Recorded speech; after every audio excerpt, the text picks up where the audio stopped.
Hello everyone, welcome back to Gran Turismo Historian. Today we're going to be ranking every single Ferrari in Gran Turismo 7. I know I did this about a year ago for Lamborghini and you don't quite like that video, so I decided to do it again with Ferraris.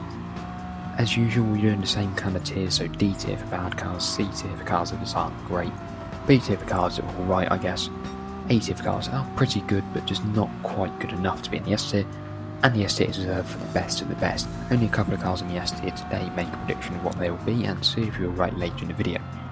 Now check out my recent videos if you haven't already, join the Discord to prepare for some of these videos, and obviously check out the Patreon while you're there. So let's get into it, starting with the C tier, the Ferrari Dino.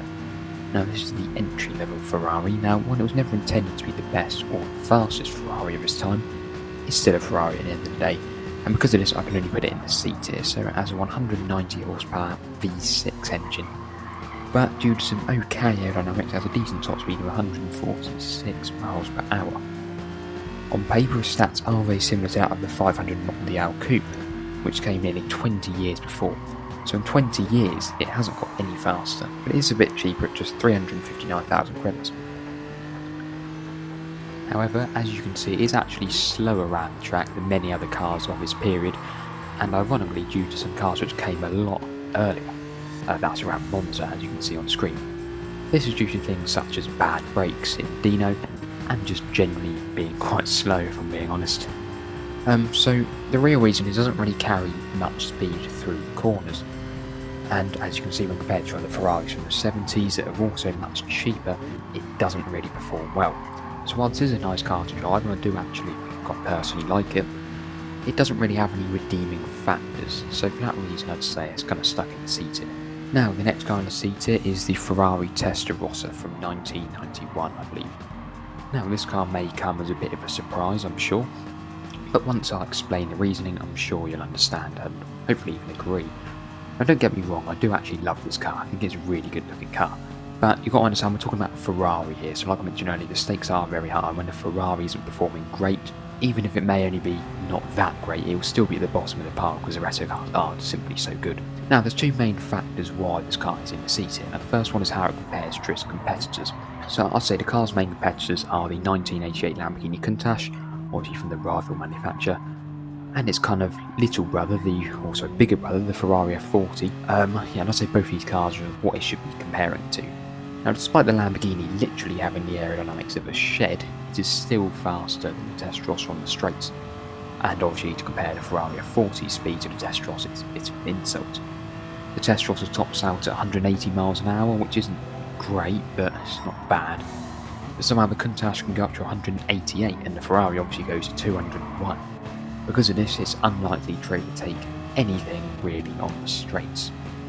But around the track is where it gets even worse, so Ferraris are obviously meant to be the track cars. But the Testarossa weighs in at a whopping 1.5 tonnes, that's 1,500 kg. Now that is heavy even in a general sense, but once we mention it's a Ferrari, you can see why it's ranked so low.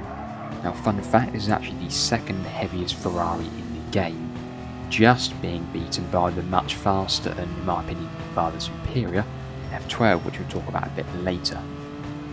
Now the weight makes everything about this car just much worse, so it's a lot slower accelerating, the brakes are terrible and has quite a low top speed.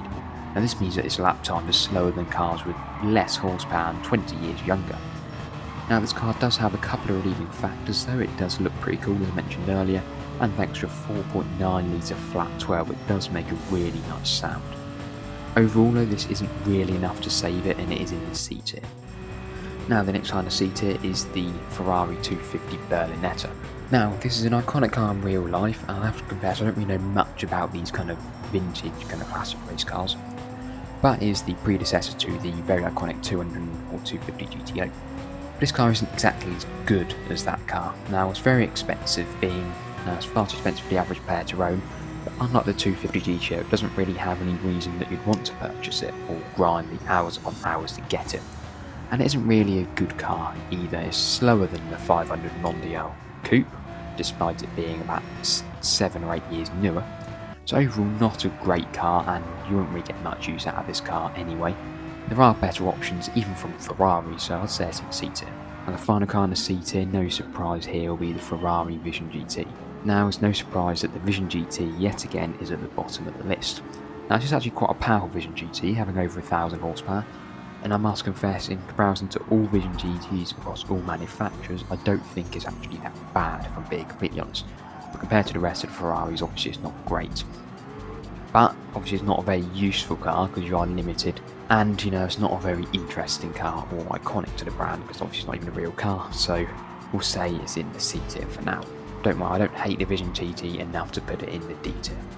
That's reserved for the real worst of the worst cars. Now, moving on to the B tier, like I mentioned earlier, these are cars that are actually not too bad, but they're not amazing at the same time. So we'll start with the Ferrari F430, just the standard version for this one. Now, this is a good car, but just not an amazing car really. The reason why it's in the B tier is because it's kind of the bottom of the range Ferrari.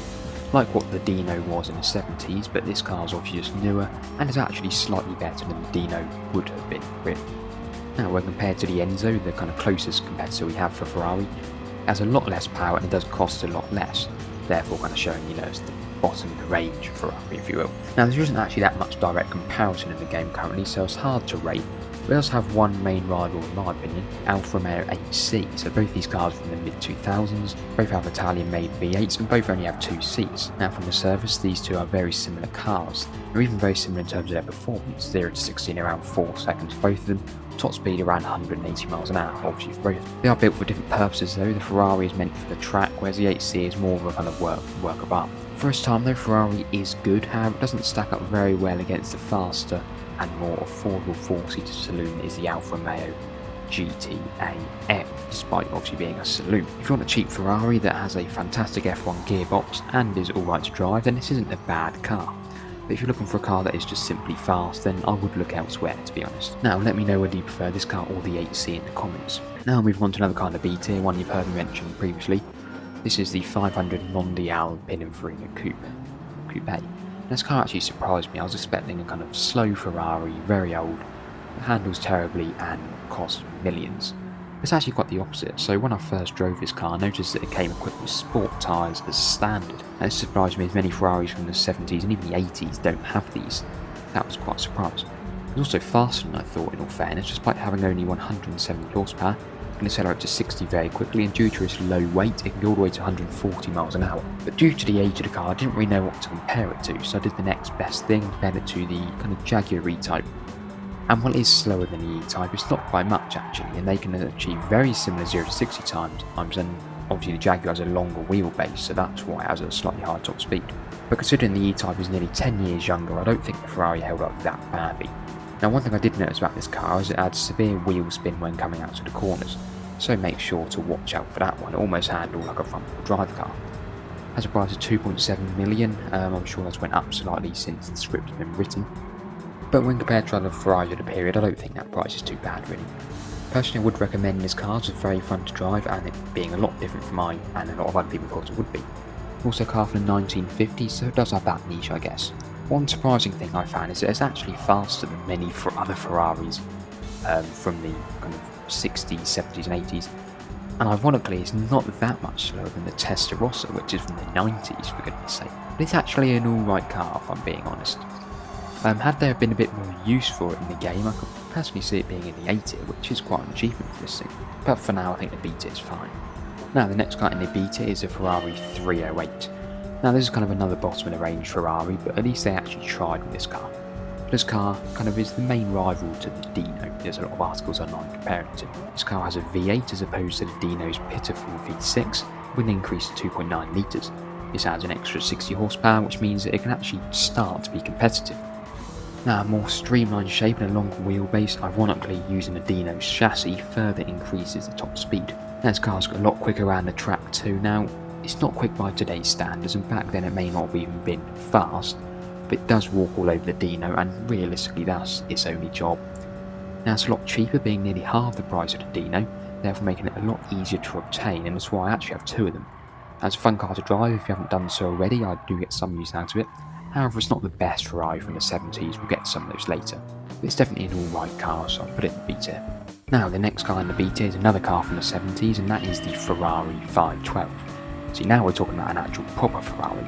That's about as proper as they come, 4.9 litre naturally aspirated flat 12, sitting in the middle of the car.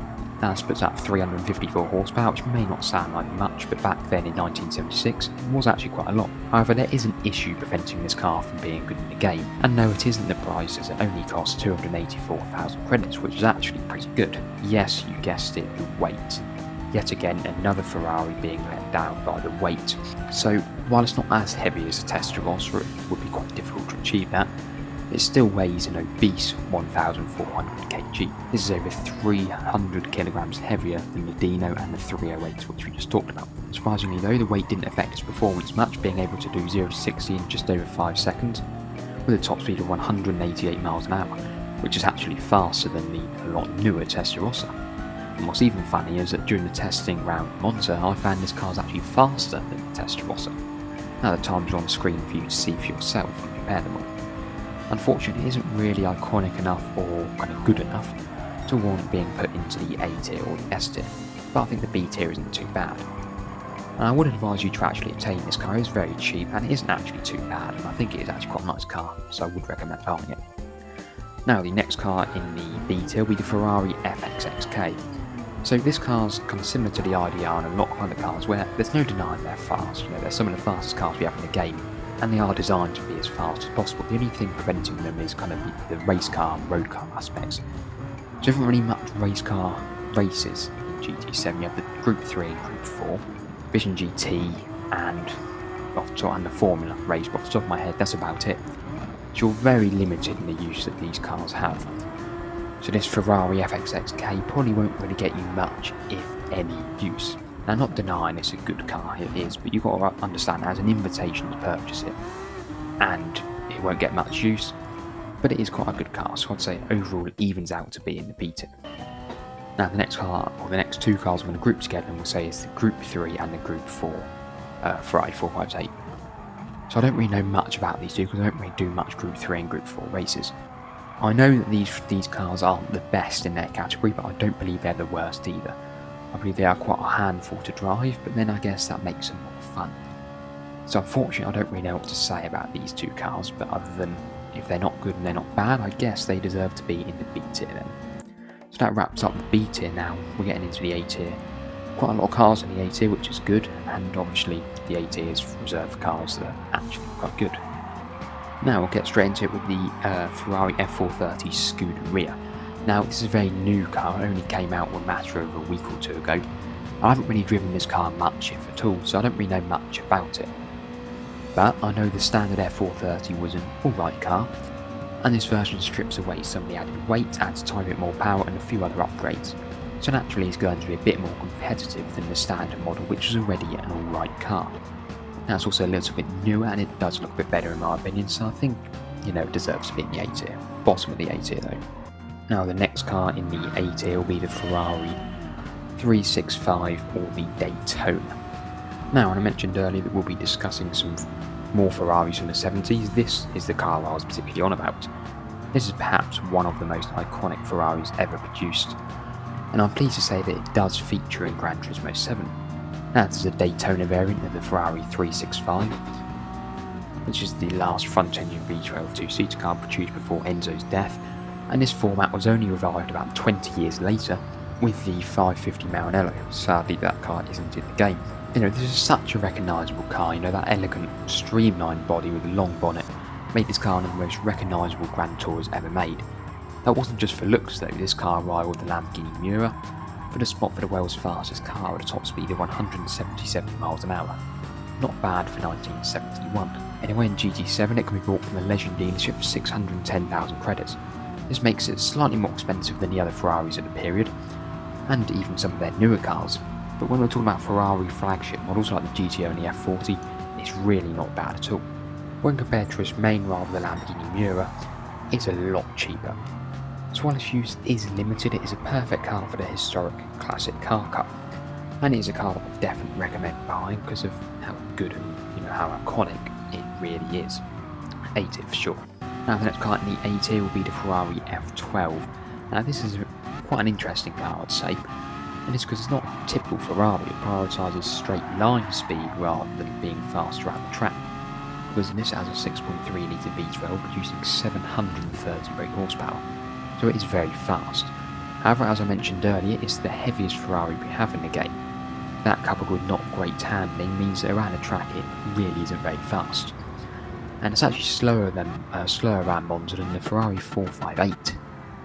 The main positive with this car is that it's quite cheap, 373,000 credits. Now the low credits mean it is a very good car for straight line speed and drag racing. However, I think the newly added Dodge Demon has since taken that crap.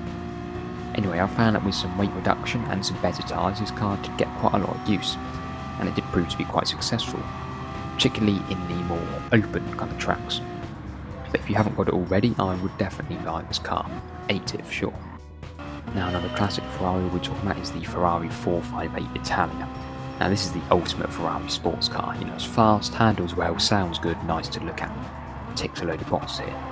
So let's start with the performance. It's quite fast for its time, having taken Maserati and Ferrari's F136 engine from the Quattroporte and the Ferrari F430. The car does sound very nice. Some upgrades to the engine meant it now has an extra 100 horsepower to play with and can rev up to 9,000 RPM. That's what it sounds like. This results in a 0 to 60 time of just 3.2 seconds, top speed of 205 miles per hour. It isn't slow, but while it may not be the fastest in a straight line, it makes up for this by carrying a lot of speed through the corners. It handles very well with only a small amount of understeer, but it's a very predictable car to drive, so it is suitable for beginners. It does handle a lot better than the Lamborghinis at the period, which is quite hard to admit.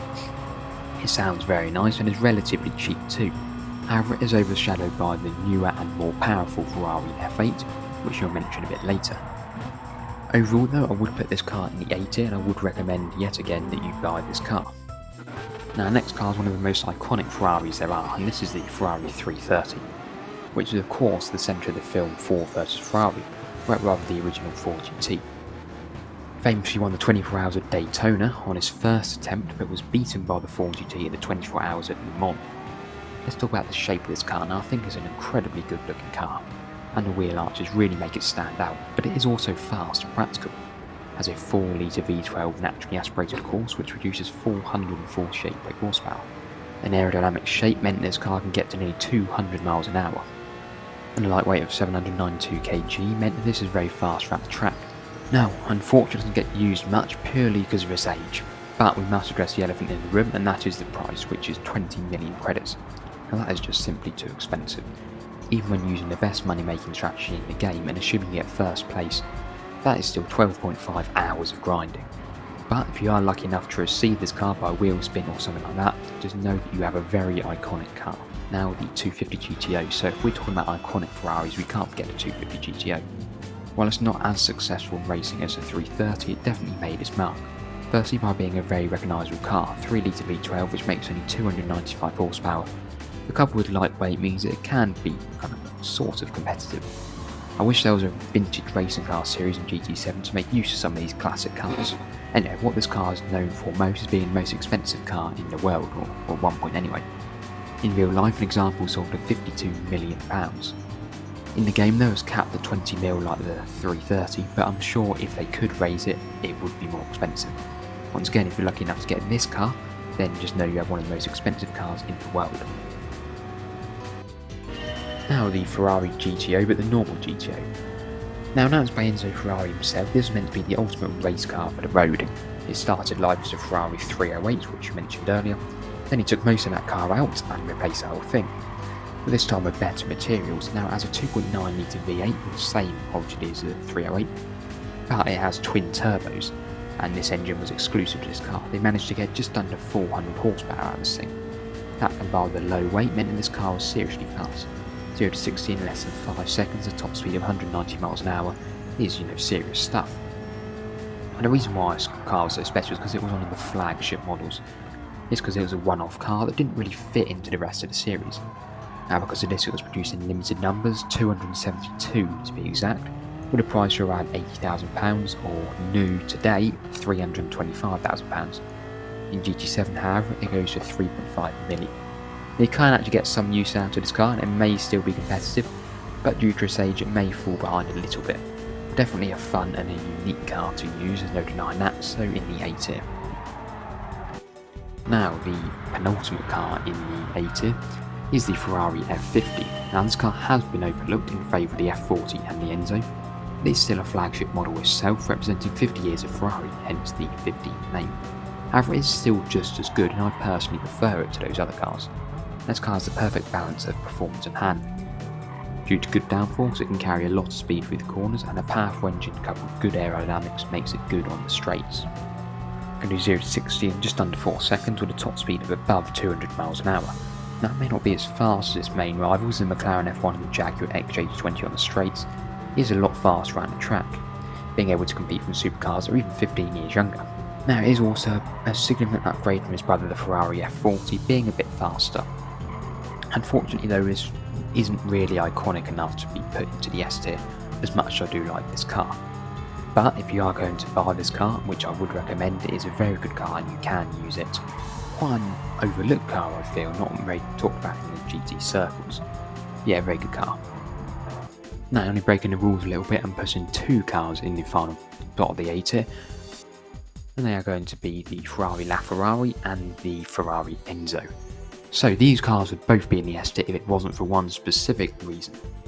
Now, don't get me wrong, both these cars are fantastic.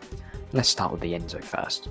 This is one of the fastest cars of its time with excellent handling, that really iconic kind of nose, wedge-shaped design at the front of the car. But it's also a lot more equipped than the F50 now. It features golden doors and aircon and was designed to be used on road and off-road. And of course, it was named after Enzo Ferrari himself. Now, this car is really competitive in GT7. It is actually really fast with a really good top speed, and it can be used in the Ferrari Challenge and the Supercar Festival, just to name a few events. Then we have the LaFerrari, another significant car to the brand. This has a 6.3 litre V12, bigger than the Enzo, and an electric motor on top of this, which altogether produces 949 brake horsepower. Its weight is also low at just over 1,250 kg, so it is extremely fast around the track. One of the fastest cars in the game to be exact, and as you would expect, it's very aerodynamic. So coupled with the immense power, this thing can do 0 to 60 in 2.4 seconds with a top speed of 218 miles an hour. 218 miles an hour, but apparently this thing can do over 250 bone stop. I'm not sure though. So I know what you're thinking, if both these cars are really good, why aren't they in the S tier? Especially when you consider that while they aren't cheap, they aren't exactly super expensive when compared to the 330 and the 250 GTO. The answer lies in how you obtain them, so yes, you need an invitation. So unless you get lucky enough from a roulette wheel spin or something like that, you will not be able to purchase these cars. Which is a massive shame, and because I kind of feel they're locked away and you know they're not really accessible for everyone to use. Without this boundary, or if they weren't on an invitation, these cars would definitely be in the S tier. No questions asked there. So finally, let's talk about the actual S tier then. So there are just 2 cars up here in the S tier, I'm sure you can guess both of them now. First one is the Ferrari F8 Tributo. Now, this isn't really getting massive points for being the most iconic or significant to the brand, but it is one of, if not the best, Ferrari in the game. Now, based off the 488 piston, and on the surface it looks like a normal Ferrari. But the reason why it's in the S tier is because of how good it is. It has a twin-turbo V8 with 710 horsepower, obviously derived from the 488, but better aerodynamics and a low weight means it is very fast. 0 to 60 in less than 3 seconds with a top speed of 220 miles an hour. It also handles really well as well. The thing with this car is it can be used in a variety of races, and the list is just endless. And you know, the high speed and the very good handling will ensure that you will likely win most of these races. On top of this, very easy to obtain at just 330,000 credits, so this would make it very suitable for beginners. I actually featured this in my 10 cars that you need to own video a couple of months back. You can visit that very popular video on screen now. Now, it's in the regular car dealership, so no waiting around for it to appear in a used car dealership like the 512 and many others, or the Legend dealership like the Daytona. It's available all the time. And unlike the Enzo and the LaFerrari mentioned previously, it doesn't need an invitation, so it isn't locked behind that kind of paywall, if you will. So because of this, I think it does deserve to be in the S tier. This is probably, in terms of the use, this is the most useful Ferrari. Like I mentioned earlier, so many races, Supercar Festival, it's 700 pp, 800 pp, you can tune it down, 600, up to 800 if you want Supercar Festival, the Ferrari Challenge, turbo races, you know, the list is endless. And it's definitely a car I would recommend, definitely in the S tier. Now finally, the car which I believe to be the best Ferrari in the game. Yes, you guessed it, the F40. Now what a machine this thing is. So you take the good points of the 288 GTO and the F50 and almost merge them into one car. So to stick to the kind of 288 GTO principle of a relatively small engine, 2.9 litre V8, but slap on twin turbos to deliver plenty of power, over 400. An iconic wedge shape helps to ensure that this thing stays streamlined. And as many of you will know, this was the first production car to hit 200 miles an hour, a record that car companies still aim for today. So we know that shape really did work. It was also the main rival to the Porsche 959, another S-tier car but not on this particular list. Now while the Porsche mainly focused on innovation, the Ferrari was a kind of stripped back race car. It aimed to save weight wherever possible. Obviously opting for a carbon fibre and Kevlar chassis to make it as light and as strong as possible. There was many other things about this car which you can read about, and I'm not going to bore you to death with all of them, but yes, it was a very stripped back race car, the carpets, many other things. But this all meant that the car only weighed 1,100 kg. This gave it really good acceleration, but my god was it fast around the track. After driving this thing in GT7, I've never really driven anything like it. It was one of the best handling cars I've ever driven, and that was only on sports tyres. And let's not forget this is a car from the 90s, early 90s to be exact. It does in fact stick to the road like glue. Then the turbo lag cutscenes give you a subtle reminder as to the car's age. This car can be bought from the Legend dealership for a price of 3.1 million, which I think in all fairness is very good, let's not lie now. Arguably the most iconic Ferrari of all time, one of the best Ferraris and the most useful, so many boxes. And therefore I think this car is in the S tier and in my opinion the best Ferrari in the game. Now I'd love to hear your guys' opinions. I'm not sure if there'll be much different, but obviously I'd be interested to know. Let me know what manufacturer to do next. I'm thinking Dodge, Chevrolet or Porsche, but it's up to you on that one. Remember to like and subscribe, check out the Discord, check out the Patreon, and see you later.